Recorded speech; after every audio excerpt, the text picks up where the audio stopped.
the best coaches in the game. We really ain't playing.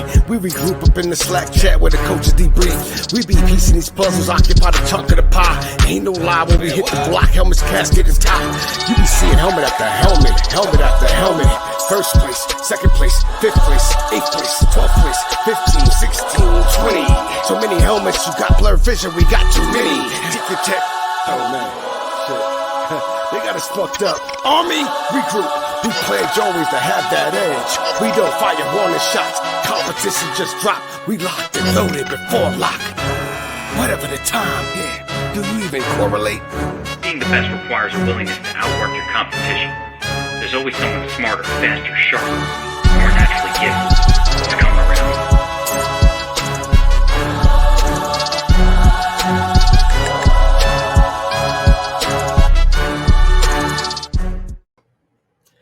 Welcome back, DFS Army. This is FantasyFling. We are looking back at week one, specifically the Milli Maker review and some MME strategy from top DFS pros. Week one was absolutely crazy for DFS Army. Probably the biggest week DFS Army has ever had. Certainly the biggest opener. We had a DFS Army longtime subscriber, VIP, RapidFireXD, taking down the Milli Maker. And we are going to get into that. It's just crazy because Geek brought me on to do the Milli Maker review each and every week to look at those trends. Well, you know, what's working, winning the Milli Maker. And I couldn't even dream that the first Milli Maker write-up and, podcast I'd be doing, looking at the Milli Maker, was a VIP from DFS Army taking it down. This is exactly why you want to be with DFS Army. The tools, the cheat sheets. RapidFireXD literally mentioned the cheat sheets. The coach's notes is exactly what he did to build his lineup. The domination station. Because of this, DFS Army is actually extending a promo that we have been running since the start of the season. But because RapidFireXD took down the Milli Maker, this has been extended. So use code NFL 2022 for 20% off a VIP subscription. We are going to take a look at his lineup and what it did, what he needed to take down the Milli Maker. So let's go over to dfsarmy.com and take a look at this real quick. Give me 1 second here.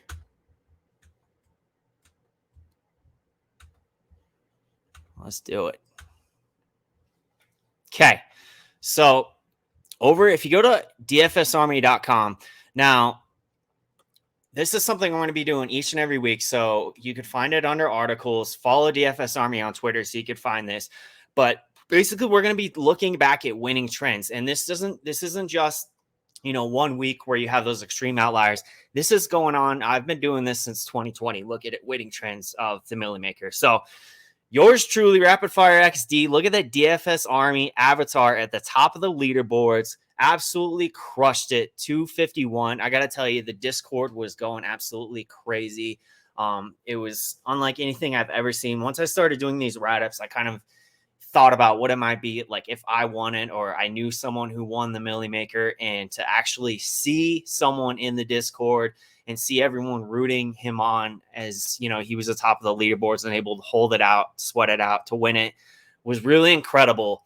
So let's take a look at his lineup. So he had a Patrick Mahomes. This was a skinny stack. So Patrick Mahomes, Travis Kelce stack, you're playing for game plan, right? So, it's game theory. You're looking at the Milli Maker, and basically with this lineup, what he was doing was targeting a team stack. So if the Chiefs win this game and win it handedly, there's going to be no bring back options. And that's exactly what happened. So you had Patrick Mahomes, Travis Kelce. That was the top stack in the game. Now they did have several stacks actually in this. Andy had several stacks we're going to get into, but that was the top stack with 67 points. The stack price was 14,300. So, really not too crazy, only being two players. Now, what really was good about this was the ownership. So 26% from this stack, pretty good for two studs like that, to really not exceed 30%. As far as other stacks, there were a couple other secondary stacks. No, this is something that we saw in the Milli Maker a lot last year. So not necessarily a bunch of heavy game stacks, thick quarterback, wide receiver, plus a bring back. We saw a lot of secondary stacks, just taking pieces of games. So that continued the trend here. Gibson and Kirk, 47.7 points. That stack price was, 10.9, just under 11,000. And same thing, so just about 20%. That's kind of the theme here with these stacks. Now, Justin Jefferson was the biggest play on the slate. DFS Army was all over it. So he was able to pay up for Justin Jefferson and then get Romeo Doubs with, at a very cheap price. So even though Justin Jefferson was expensive, this stack was really only 10.8, produced 51 points. And again, about 20% ownership. So, as I mentioned here, what was good was Kansas City getting this stack. You didn't really know what it was going to be like with all the other pass catchers, with Tyreek Hill out, Juju in, MBS, but you knew that Mahomes and Kelsey were going to smash. That combination has been going on for years. So it's going to continue to go here. So that was a great stack. And then targeting that Green Bay, Minnesota game, just taking small pieces out of that, kind of a little bit of a ping pong there.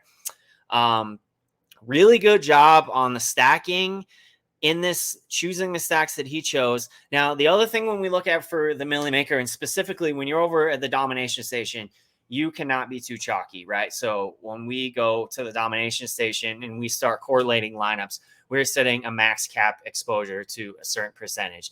Typically, you're going to set it about 100%. As we found out, looking at it, I believe it was 96 total percent in 2021. But in this instance, it was a little higher because the chalk smashed. So a little higher than you would expect for a contest of 1.1 million entries, but the chalk did smash a little bit. So 111% really isn't out of the norm. I believe in 2021, we had several weeks with it higher than 110%, but really no higher than 120%. So it really falls in line with kind of what you would expect from a macro level look at ownership. And then when you look at ownership, you're kind of looking at the micro level, really just to try to get leverage, right? So as far as leverage plays, Saquon Barkley at 14%, really for his price and the way that he smashed, he was very underpriced. He should have been way higher owned than 14%. But, with it being week one thing, there was a lot of healthy backs. There's Jonathan Taylor, there's Derrick Henry, there's Christian McCaffrey, there's Barkley, there's Kamara, there's Dalvin Cook. So ownership was quite spread out.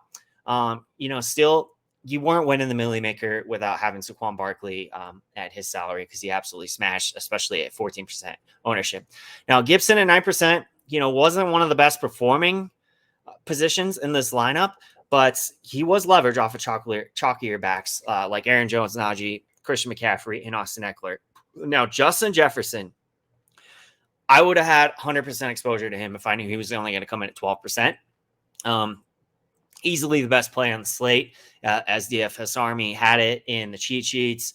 And, just looking at the optimizer, he was just no doubt the best play on the slate. The talk all offseason was a Cooper Kupp roll. That's exactly what it looked like. And, let's be honest, Kupp is open a lot, but he's not the physical beast that Justin Jefferson is. So he might even finish better than Cooper Kupp did last year. And that's pretty wild to say.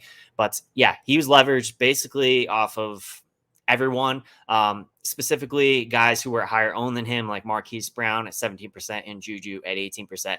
Now, the thing that was crazy here, when I was building lineups, the Steelers DST kept popping in the optimizer in all my lineups. But I'm kind of like, well, I got Mr. Trubisky. On the other side of that, it's Burrow, it's Chase, it's Mixon, it's Higgins. They have a lot of weapons. So I kind of limited in my exposure to the Steelers DST. And, the lineups that I had that were the best performing, I had them in there, of course. And nobody was happier about it, obviously, than RapidFireXD with the Steelers D at 3%. Absolutely smashed, low ownership, perfect play. The domination station was all over it. Now, in the salary game, we have to look at pricing. It's very important. The reason being is you will notice a couple things. You will, in every winning Milli Maker in 2021, we had at least one player over 6X. Okay. But one trend you also notice on top of that is with Milli Maker winners, you rarely have 9K players in the lineup. You'll have them here and there. You may have a a Cooper Kupp, you may have a Devontae Adams, you may have Jonathan Taylor here and there, most weeks.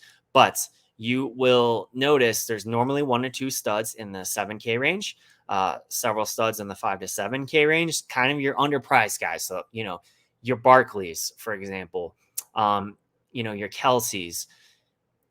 So you will have some of those, and you will also have a couple really outstanding value plays, normally 1 to 2. You have that here with Mahomes and Jefferson. They were in the 7K range. Barkley, Pittman, Kelsey, and Christian Kirk in the 5 to 7K range who smashed. And then the Steelers, the 2,400.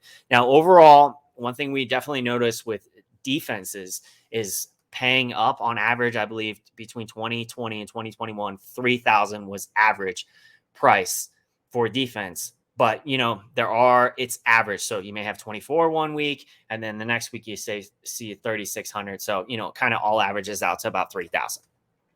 That said, another thing you will look at when you are looking for a Milli Maker winner is you are going to need that ceiling. So let's take a look at RapidFireXD's lineup here. You have to score 251 points, right? Specifically in a contest of 1.2 million. 220 points isn't going to do it. So you need ceiling players. You need high ceiling players that can take lower ceiling players along with them, because it's basically to hit 250 points, which he did. He exceeded that over 9 roster spots. You are going to need about 27.7 points. So you need guys like Patrick Mahomes to score 37, Saquon Barkley to score 36, Pittman to score 30, Jefferson to score 42, Kelsey to score 29, because when you add all these scores up, this keeps that average much higher than 27.7. So when you have an Antonio Gibson that scores 20 points, or a Romeo Dobbs to score 8 points, you still have that average needed to take down the Milli Maker. So ceiling is something we will continue to look at in winning Milli Maker lineups. Again, congratulations to RapidFireXD for taking down the Milli Maker.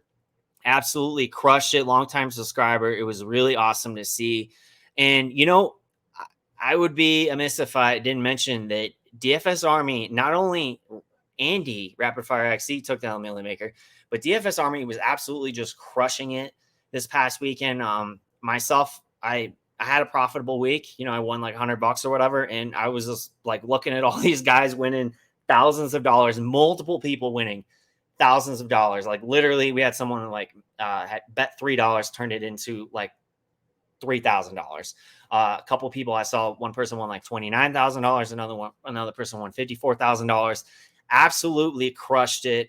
Incredible weekend for DFS Army. Because of that, we are extending the discount. So 20% off a VIP subscription, NFL 2022. Try it for a month. You could win $1 million. So go over to dfsarmy.com and use that code for 20% off a VIP subscription to do so.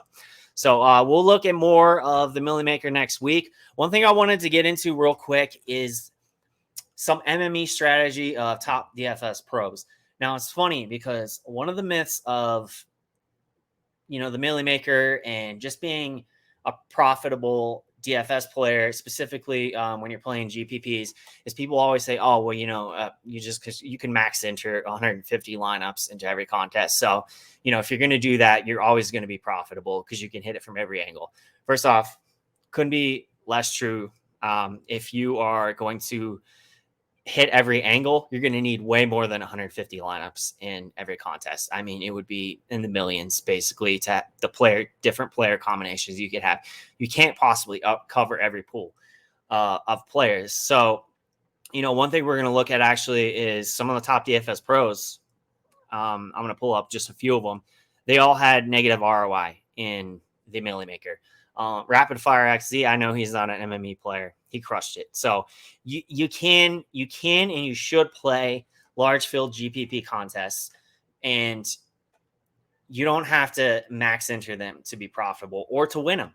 In fact, looking at the Milli Maker winners last year, I believe most weeks the Milli Maker winner was not an MME player. So most weeks they were entering one lineup, maybe they were entering 5 lineups, but there was only like maybe 5 or 6 weeks when it was actually an MME player who won the Milli Maker last year. So we're going to take a look at that real quick. For example, Osimo, you see here, 150 lineups, top DFS player in the world, Osimo, 150 lineups. His ROI was negative $363. So if we look at his exposures, there's really no surprise why. So he was heavy on Alvin Kamara. He didn't have a great week.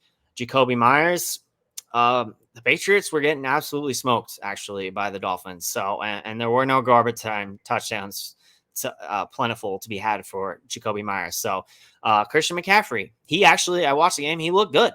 He just didn't get enough touches. So, some of these guys where he was really high on, higher than the field, they didn't crush. They didn't smash, and that's kind of how it goes. If you're just looking at these player exposures, it's no surprise seeing the negative ROI. And of course, this is the top DFS player in the world. I don't pretend to know more than him about DFS. Probably never will, and I'm perfectly fine with that. But this just kind of goes to show, as far as MME strategy, most pros will tell you that they are going to actually lose money most slates, but it's that 1 or 2 slates that make their entire year, or in the case of Osimo, maybe it's a half dozen slates that make the entire year. So let's look at a little bit of his lineup. So 150 lineups, he had 123 uniques. He only had 41 of his lineups cashing out of 150, about 27.3%. So, this is how he lost money. His top lineup, we don't have to go into all of these, but Jameis Winston, he had a Jameis Winston and Alvin Kamara, Jarvis Landry, and Chris Olave stack. Game stack, actually, he didn't even bring it back with anyone, just went straight with the onslaught. Was hoping that New Orleans was going to absolutely crush Atlanta. So that's, Jameis +3. And then, Christian McCaffrey, Michael Pittman. Pittman was chalk. And Jamar Chase. So you do have some heavy hitters here, and just a team stack where he was hoping that the Saints were going to smash the Falcons. One thing I want to point out too here, a lot of people think just because it's a big contest like the Milli Maker, you can't have any players over like 10%. That is absolutely not true. We've looked at this multiple times. In fact, go over to DFSArmy.com and look at the Milli Maker winning trends that I wrote from 2021. And you will have, in most lineups, you will have players above 20%. You don't have to fade all the chalk. You can play chalk. You just have to get a little different somewhere else. So he got different here in this team stack. That was how he got different. So he played a chalky Christian McCaffrey. He played a pretty chalky Alvin Kamara, a chalky Michael Pittman, a pretty chalky Jamar Chase, but he got different in his stack. So one thing to look at, one thing to think about here. Let's look at some other. Fantasy Labs has been very buggy. In fact, hopefully we can connect here and look at some other pros strategy.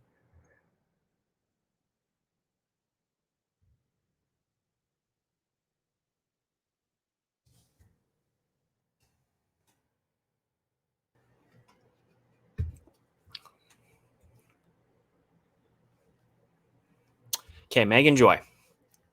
Again, you will kind of see here negative $195. So she also did not have a profitable week. It's an MME player. She cashed about 35% of her lineups. Now let's take a look at her top lineup. So 155 points. She had Jared Goff, Amon St. Brown, TJ Hawkinson, and she did not even have a bring back on the Philly side. So again, top pros, Osimo, Megan Joy, these are the type of people, they understand why you do lineup reviews from past slates. So the team stacks were heavy in 2021. If the top pros are doing this, you probably should be taking a look at it too. That's exactly why we're doing this show each and every week. So team stacks, that's what they focus on, because that was heavily what dominated in 2021 large field GPPs. Joe Mixon actually was in the nuts a lot too, 6 times. Cordero Patterson, again, he seems to smash based on his price, on his usage. It's kind of a Swiss Army knife. He's kind of miscasted for years. The Falcons certainly know how to use him. Brandon Cooks, he gets a lot of volume. So, again, Pittman, that's a chalky player. He was played. You can play chalk if you get different. This lineup is definitely way different. I promise you, there wasn't very many people playing Jared Goff, Amon St. Brown, and TJ Hawkinson. And surprising strategy, but this is what top DFS pros do. I mean, look at the overall percentage, 69.8%. This is a field of 1.1 million. Honestly, I thought it was going to be well under 100% to win this contest. So the strategy certainly is in line with kind of what you would see from a large field GPP.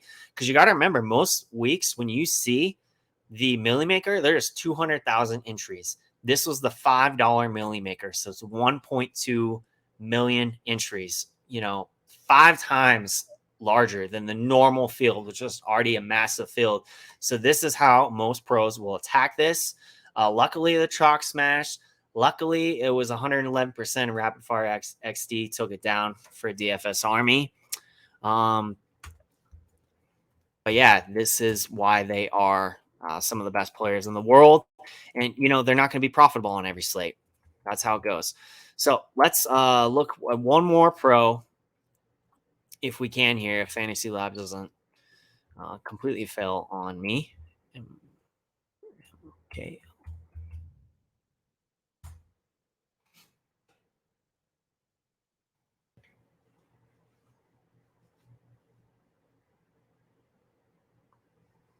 Okay.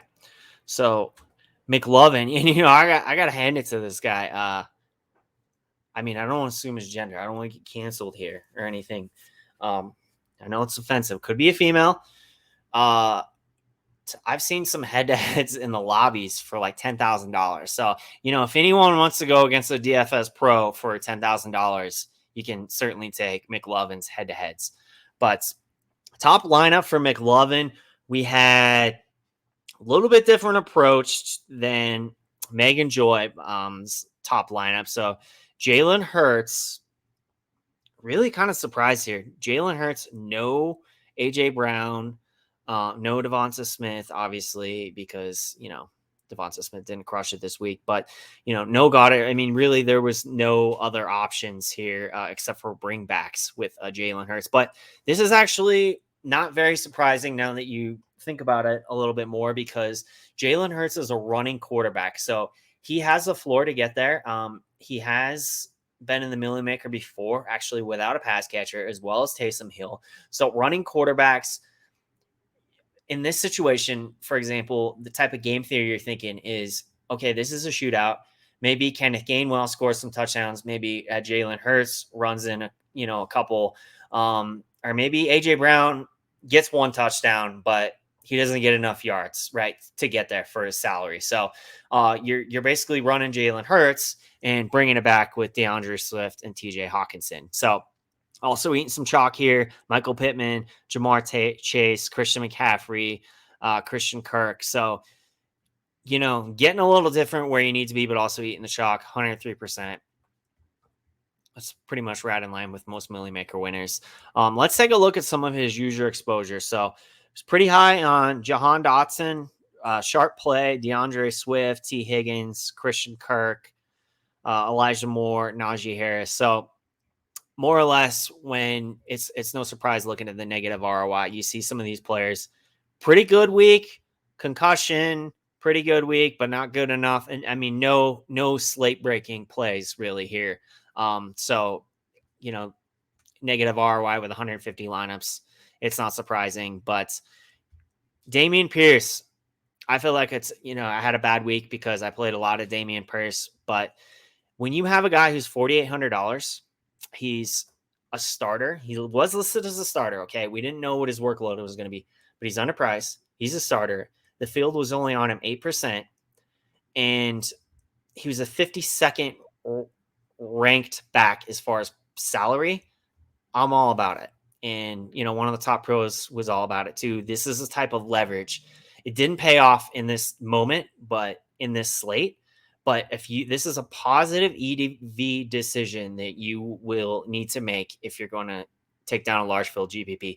You have to embrace the uncertainty, which he certainly did here. He had a lot of exposure to him, and things have gone different. We might be talking about how he had a much better day. So anyways, this is something we're going to do each and every week. Just kind of look at what top pros are doing as far as the MME strategy. In all honesty, Fantasy Labs is very buggy right now, so I couldn't get into it as much as I wanted to. I had a lot of other plays I wanted to look at, but just wasn't going very well. So regardless, each and every week over at DFSArmy.com, I will be doing the write-up, and we will compare the weekly trends with what we've known for the past 2 years.